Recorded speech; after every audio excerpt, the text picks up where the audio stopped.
The other thing, yeah, which this is another of KD's main products, is this stuff called greaseum, which is actually powdered graphite.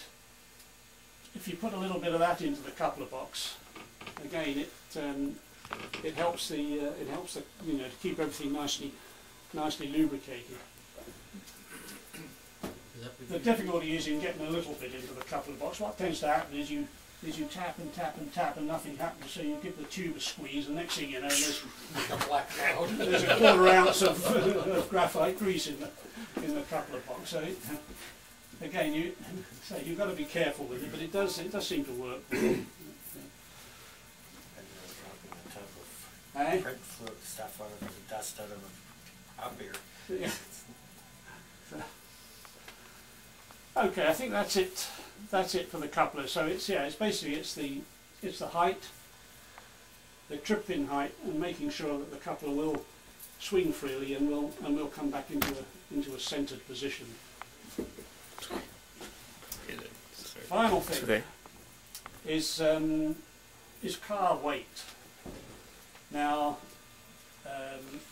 you know, I think, you know, Denny's commented on this before when you bought a couple of my cars, but how heavy they were. I have nothing to say. They're working perfect. Because I have, there is an NMRA recommended practice, you know, for car weight, and basically the extra weight it does provide a better ride. I mean, the car rides better through, it's less likely to derail on rough track or going through switches if it's got the correct weight in it. And for HO cars, the recommended weight is based on the car length. And for HO, it's an initial weight of 1 ounce plus ½ an ounce per inch of car length. So, and for a 50-foot car, this works out to about 4.5 ounces for a 50-foot car, and so on, up to a maximum of 6 ounces. So any car 73 feet or longer is going to weigh 6 ounces regardless of length. And in fact, I have I got a chart which I got many years ago, which has simply got it's got the car length down this side, and it's got the weight across the top.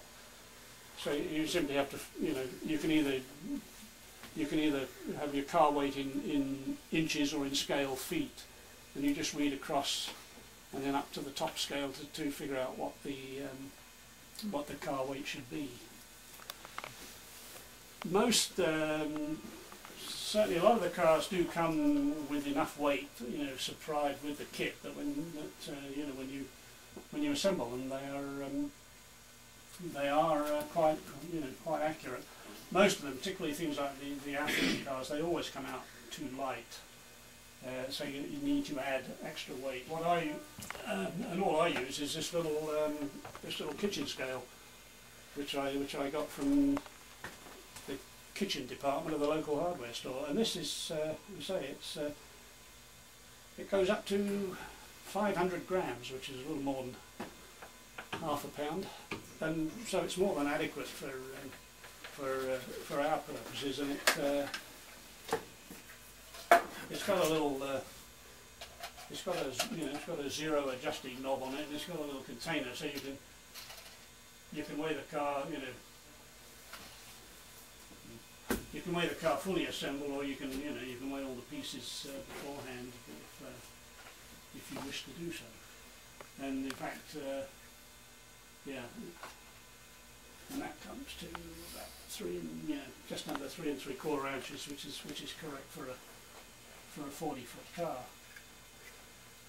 There are a number of things you can do to add weight. One, in fact, I think these are in fact the Hobby Junkie's own versions of these peel and stick lead weights. These ones, they come in their 1/4 ounce and ½ ounce weights, and you can simply have to cut them up like a bar of chocolate, and however many you need, and peel off the backing and stick them in the car.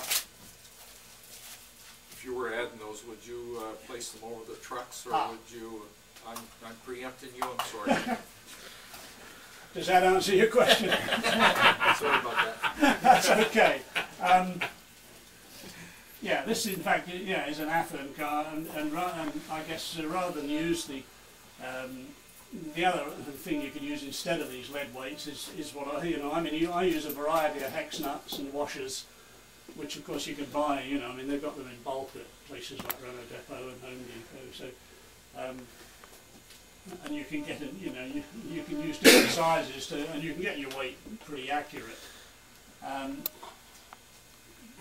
What I've always done is I've always put them over both ends of the car rather than stick one huge weight in the middle. If you run a box car with the doors open, then you've got this big hex nut or something sitting right in the centre. So I use an even number of washers or whatever I use and simply stick them over the trucks at both ends of the car.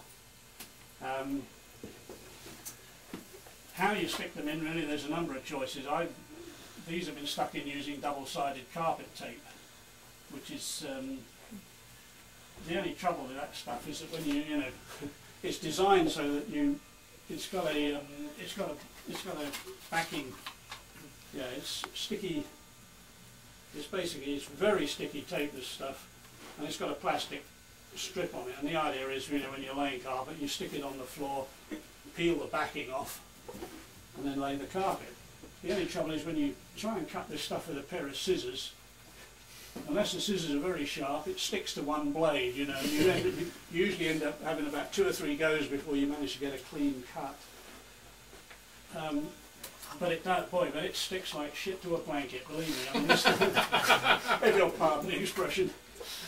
It does work very well.